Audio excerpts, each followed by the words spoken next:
পূজা kitchen ব্লগসের সমস্ত বন্ধুদের স্বাগত জানিয়ে চলে এসেছি আবারও একটা নতুন পর্বে।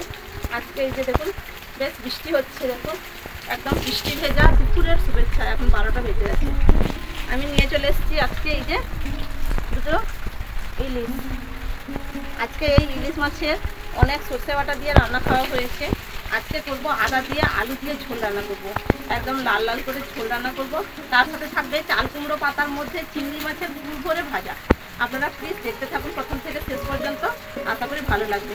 চাল কুমড়ো পাতা দিয়ে চিংড়ি মাছের পুর ভরে যে রান্নাটা, এটা একদম পুরোনো দিনের রান্না, অনেক আগে হতো, এখন তো সেরকম একটা হয় না। এটাই আজকে আপনাদের সঙ্গে শেয়ার করব। এখন মাছটা কেটে নেব।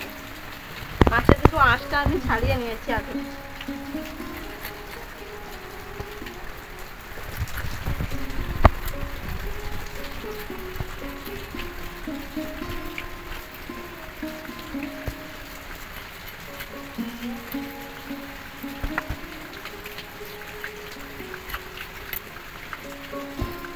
আঁশটা ছাড়িয়ে মাছগুলো একটু ধুয়ে নিয়েছিলাম, তবে কাটার পরেও আরও একটু ধুয়ে নেব।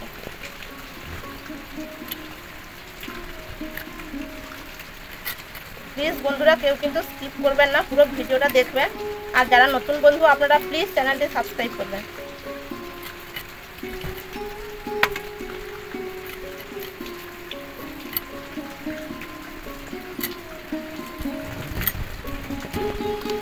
এই মাছের মধ্যেও তেল আছে।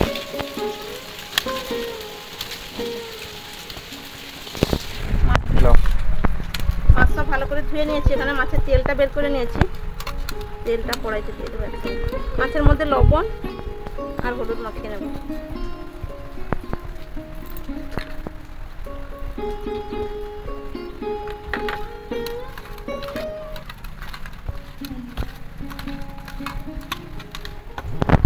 এখানে চিংড়ি মাছের পুরটা তৈরি করবো এবার।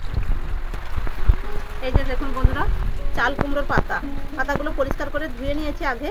এবার এই সব পাতার মধ্যে আগে লবণ মাখিয়ে নেব, হালকা করে একদম লবণ নিয়ে এরকম দুদিক মাখিয়ে নেব।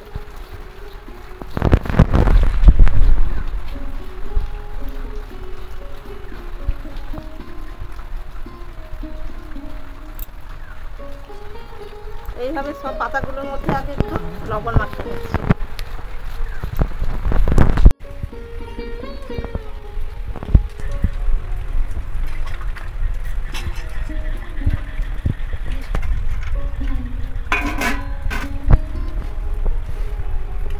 চিংড়ি মাছের মধ্যে এবার সব কিছু দিয়ে মাখিয়ে নেব। লবণ, হলুদ গুঁড়ো, লঙ্কা গুঁড়ো,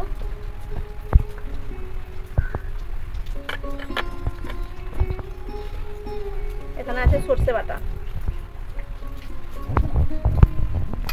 দিয়ে দেবো পেঁয়াজ কুচি, সরিষার তেল দিয়ে দেবো। ভালো করে এটা মাখিয়ে নেবো এইভাবে।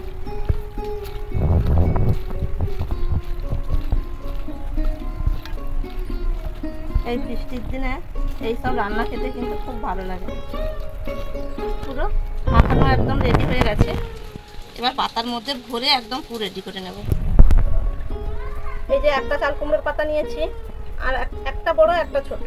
এবার এর গোটাটা এদিকে, এর গোটাটা থাকবে এইদিকে, পাতার উপর দিয়ে এইভাবে করলে আর সুতো দিয়ে বাঁধার কোনো দরকার হবে না।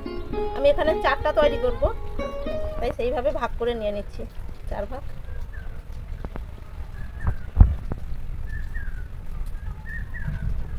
দেখো এবার এই দিকের পাতাটা আগে মুড়ে নেব, তবে আর একদম খুলবে না।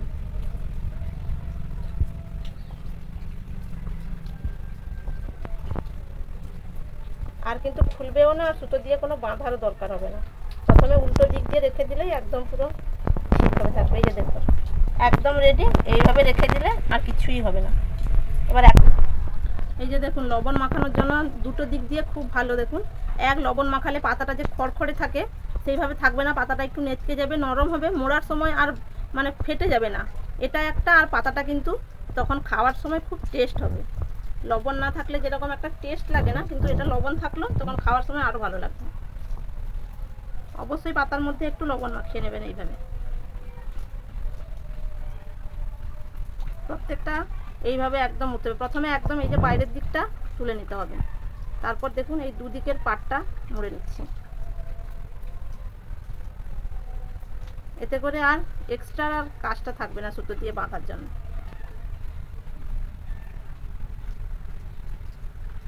একদম এইভাবে ফোল্ড করুন, ব্যাস। আমি এরকম করে বাকিগুলো বানিয়ে নিচ্ছি। উনান জ্বালিয়ে কড়াই চাপিয়ে দিয়েছি, এবার দিয়ে দিলাম সরিষার তেল। আমি প্রথমে ইলিশ মাছগুলো একটু হালকা করে ভেজে নেব।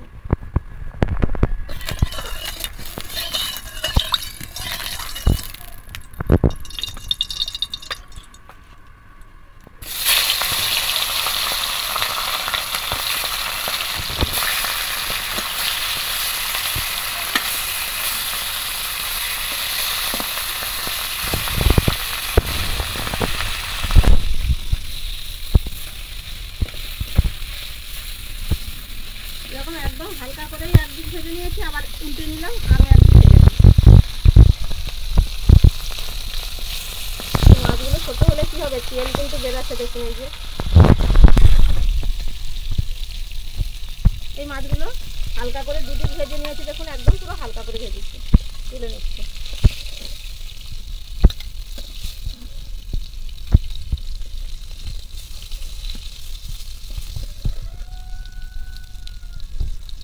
এই মাছটা একটু ভেজে নেব, সমৃদ্ধ তরকারির থেকে ভাজা খেতে বেশি ভালোবাসি, তাই এটা ভাজা হতে থাকুক, আমি বাকি মাছগুলো ছেড়ে দিচ্ছি।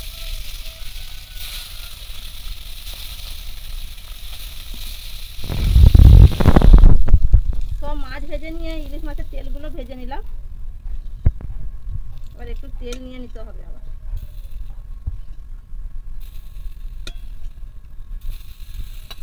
এবার এই মাছ ভাজা, ইলিশ মাছের ভাজার যে তেল আছে, এই তেলের মধ্যেই এই চাল কুমড়োর এই পুর ভরা চিংড়ি মাছের বাটাগুলো দেবো।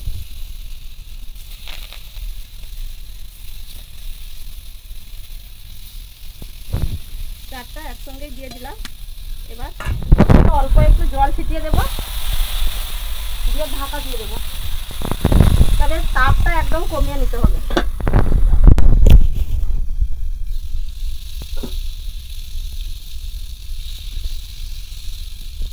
মাছের তেল, তার উপরে পাতা থেকে একটু অল্প জল বেরোচ্ছে।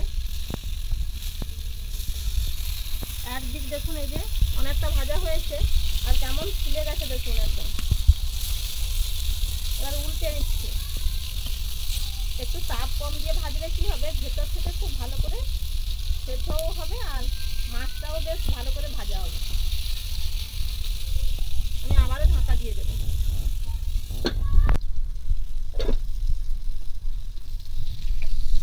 এত সুন্দর একটা গন্ধ বেরোচ্ছে, গন্ধ পাচ্ছ?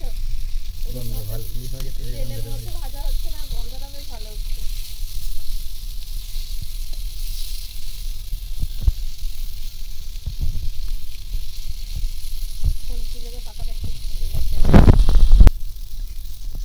এবার রেডি হয়ে এসছে, আর এই দিকটা আর একটু হয়ে গেলেই সব একদম দুদিকই খুব ভালো করে একদম ভাজা হয়ে গেছে। এবার নামিয়ে নিচ্ছি, দেখুন একদম দুদিক খুব সুন্দর করে ভাজা হয়ে গেছে। কড়াই পরিষ্কার করে ধুয়ে আবারও চাপিয়ে তেল দিয়ে দিয়েছি। আলুগুলো ভেজে নেব। আলুগুলো কেটেছি দেখুন একটু মোটা মোটা করে আর লম্বা করে কেটেছি, আর এরকম মোটা আলুর ঝোল খেতে কিন্তু ভীষণই ভালো লাগে।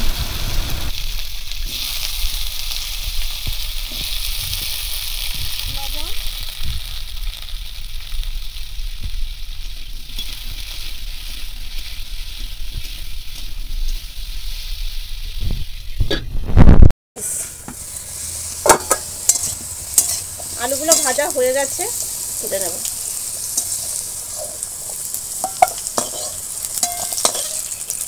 কোনো কড়াইতে আমি আরও একটু তেল দিয়ে দেব। কালো জিরে, পেঁয়াজ কুচি, কাঁচা লঙ্কা। পেঁয়াজ খুব ভালো করেই ভাজা হয়ে গেছে, দিয়ে দেবো হলুদ গুঁড়ো। আবার একটা মেয়ে দিচ্ছে। টমেটো, একটা ছোট সাইজের টমেটো কেটে রেখেছি।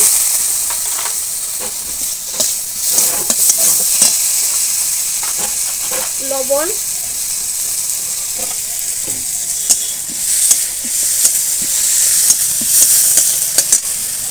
আদা বাটা,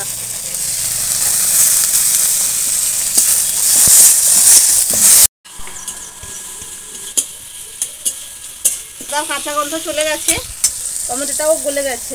এবার দিয়ে দেবো লঙ্কা গুঁড়ো,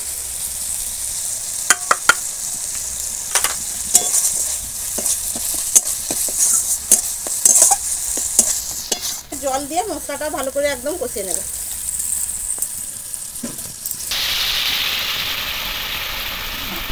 মশলা থেকে তেল ছেড়ে গেছে, মশলা ভালো করে কষানো হয়ে গেছে। এবার ভেজে রাখা আলুগুলো দিয়ে দেবো।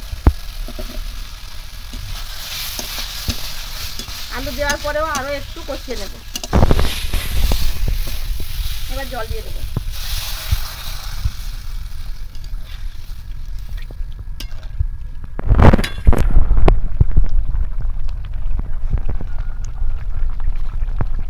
ঝোলটা একদম টকবক করে ফুটছে। এবার ভেজে রাখা সব মাছ ওটা দিয়ে দিচ্ছি।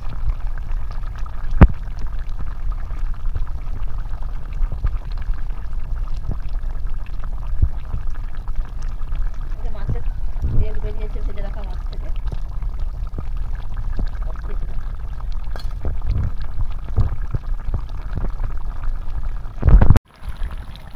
ঝোল একদম পুরো রেডি হয়ে গেছে, আলুও খুব সুন্দর করে একদম সেদ্ধ হয়ে গেছে। এবার নামিয়ে নেব।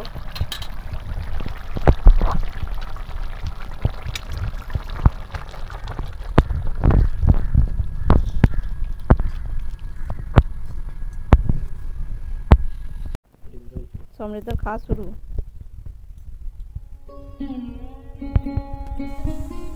এই চাল কুমড়ার পাতা মশলার ভিতরে চিংড়ি মাছ দিয়ে পুর দিয়ে ভালো করে ভাজা করা হয়েছে। দেখুন খুলছি। এটা ভালো করে মশলা একসঙ্গে সব মাখিয়ে নাও। এবার খুলে দেখুন বন্ধুরা, কত সুন্দর কালার এসছে। চিংড়ি মাছগুলো সেদ্ধ হয়েছে ভালো করে সিদ্ধ হয়ে গেছে। এবারে তার ভালো করে তাকে মাখাতে হবে, যাতে পাতাগুলি চিংড়ি মাছ পাতা একসঙ্গে হয়ে যায়, একবারে মাখা হয়ে যায়। মাখালে খুবই ভালো টেস্ট হয়। মাখিয়ে ফেললাম।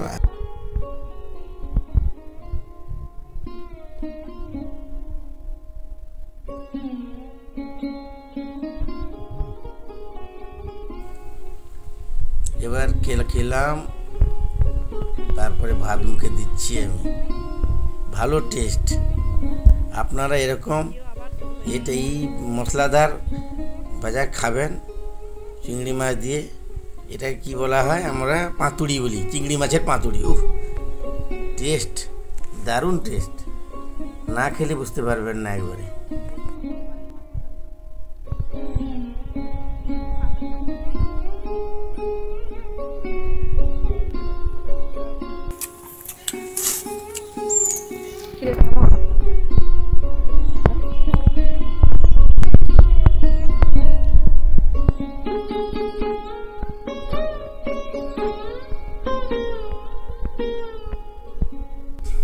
আবার একটা কাঁচা লঙ্কা নিল, কাঁচা লঙ্কা নিয়ে মাখিয়ে নিচ্ছে পাতুড়ির মধ্যে। আর একটু বেশি ঝাল ঝাল খুঁজছিল, একটু কম ঝাল দিয়েছিলাম, সমৃদ্ধ খাবে তাই। মাছের পাতুড়ি খাওয়া শেষ।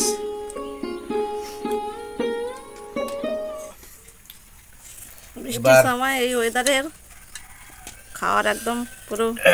এবার সোজাসুজি নেমে পড়লাম একদম ইলিশ মাছের ঝোল।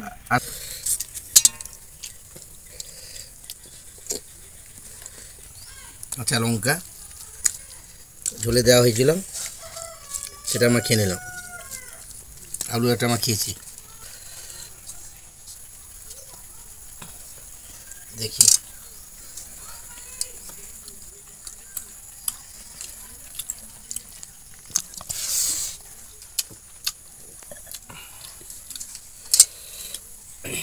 খুব ভালো হয়েছে।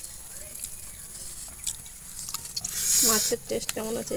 এই ইলিশগুলো তো আরো ছোট। মাছ তো টেস্ট হবে।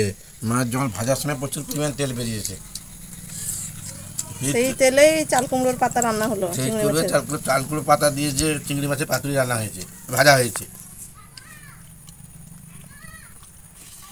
সমৃদ্ধ এখন সেই মাছ ভাজা খাচ্ছে।